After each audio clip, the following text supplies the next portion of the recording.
the Republic of the Philippines for more than 75 years. Ito po ang Presidential Broadcast Service. Pakinggan, panoorin, agaran in real time, o balikan sa pag-scroll up and down. Mga balitang dapat malaman, impormasyong tunay at napakikinabangan. Saan ka man, sa buong kapuluan. Babangon sa bagong sigla. Kababayan, kasama ang social media. Powered broadcaster ng bagong mamamayan. Tapat sa pag-uulat. Ito po ang Presidential Broadcast Service. Radyo Pilipinas.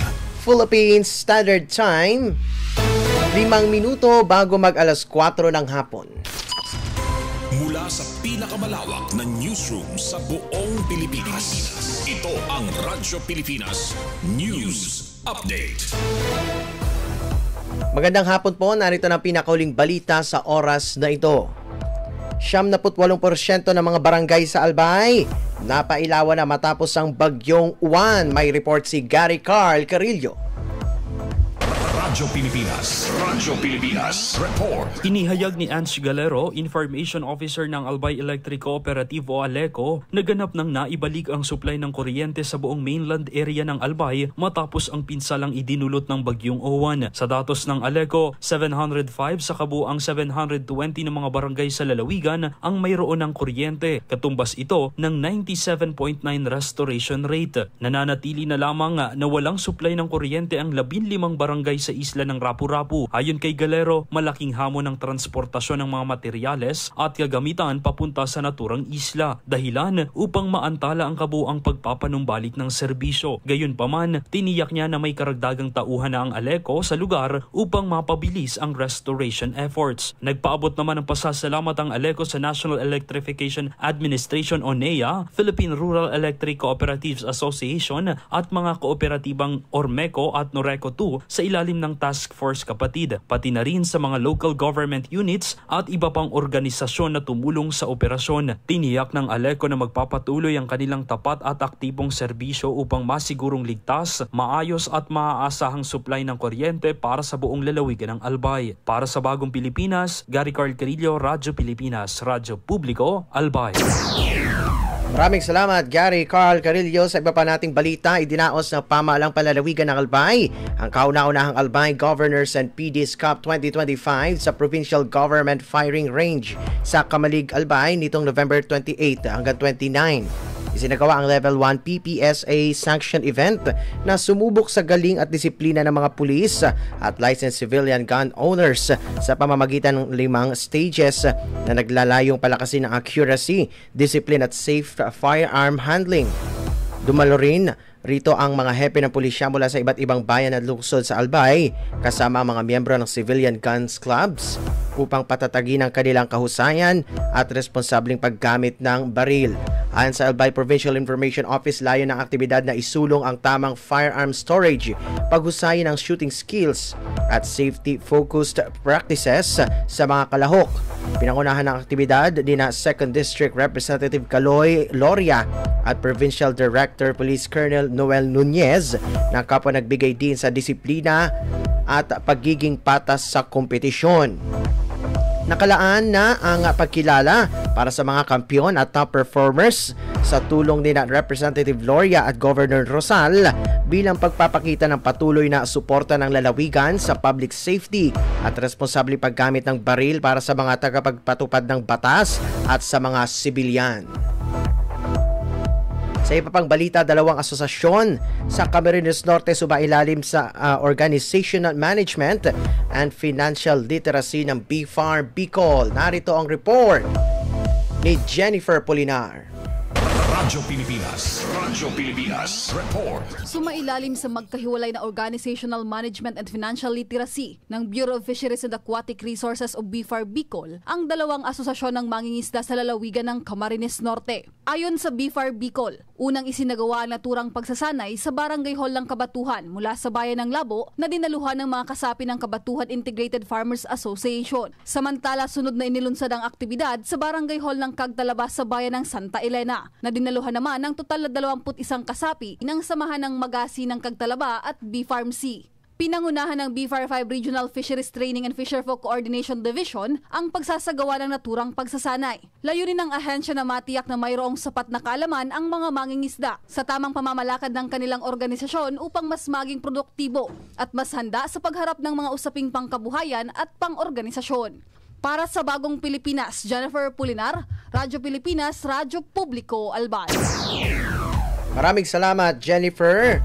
At sa sunod pa nating balita, bilang pakikiisa sa pinagdiriwang na World AIDS Day, nagsagawang Department of Social Welfare and Development Bicol ng ng libreng HIV counseling at testing para sa kanilang mga kawani at partners stakeholders nitong December 1. Pinangunahan nito ng Protective Services Division katawang ang Sustained Health Initiatives Incorporated na naghatid ng komprehensibong orientation, accessible na counseling at confidential na serbisyo sa lahat ng nakiisa, kabilang ang mga kalahok mula sa Daraga Community College.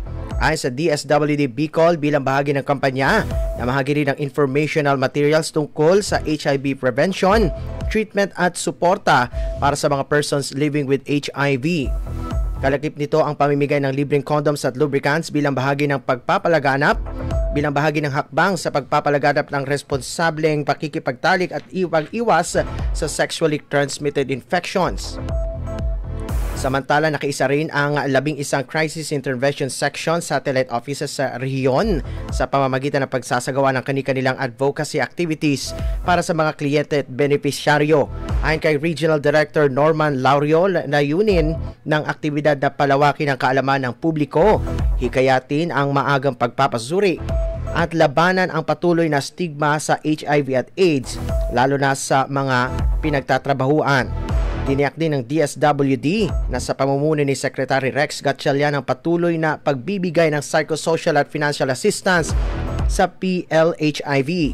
Ang pagdiriwang ay kaagapay sa pangako ni Pangulong Ferdinand Marcos Jr. na itaguyod ang mas malawak na access sa paggamot at isang lipunang walang diskriminasyon. Sa isa pa nating balita, maigting na kampanya ng BFP Bicol para sa Kapaskuhan sinimulan na. Narito ang report ni Diana Mendez.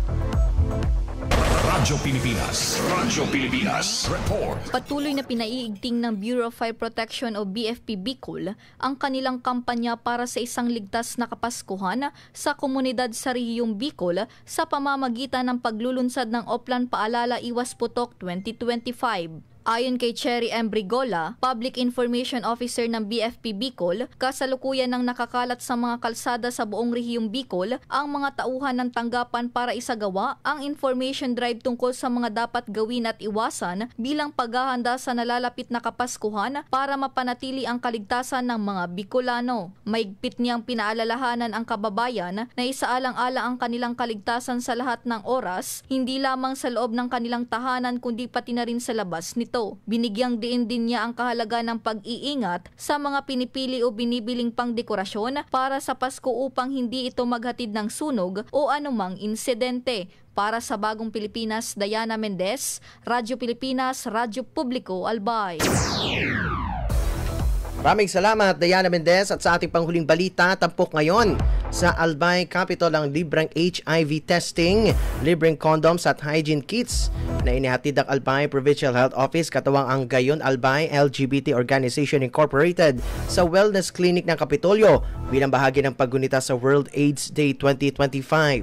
Ayon kay Mikey Jaya Salomon, Program Coordinator ng National AIDS and STI Prevention and Control Program ng Provincial Health Office, layunin ng aktibidad na mapaigting ang early detection, malaman ang HIV status ng mga individual at maagapan agad kung sakaling maging reactive sa HIV. Hinikayat ang ahensya ang mga empleyado ng Kapitolyo at maging ang publiko na samantalahin ng libreng screening. Ayon kay Jerome Alegre, Community Mobilizing Officer ng Gayon Albay LGBT Organization Incorporated, bukas ang serbisyo para sa lahat ng 15 anyos pataas at tiniyak niyang mananatiling confidential ang resulta ng bawat screening.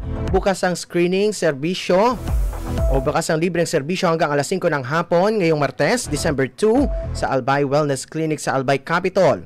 Kabilang din sa mga handog na serbisyo ang libreng condoms at IEC materials para sa information dissemination. At yan po ang ating pinakahuling balita sa oras na ito. Para sa iba pang updates, tutok lang sa Radyo Pilipinas Albay. Follow ang aming social media accounts sa Facebook, YouTube, X, Instagram. I-search lamang ang Radyo Pilipinas Albay. Buong persa magbabalita. Ako po si Paul Hapin. Magandang hapon. We know you're always on the go. Pero ang mahuli sa balita is always a big no-no. Kaya Radyo Pilipinas is here to keep you updated. Reliable news delivered to you as it happens. Para sure na wala kang mamimiss. Bookmark our website at www.radiopilipinas.ph. Follow us on Twitter at Radyo Pilipinas 1 and like us on Facebook at www.facebook.com/Radyo Pilipinas 1. Together, let's dismiss disinformation. Radyo Pilipinas,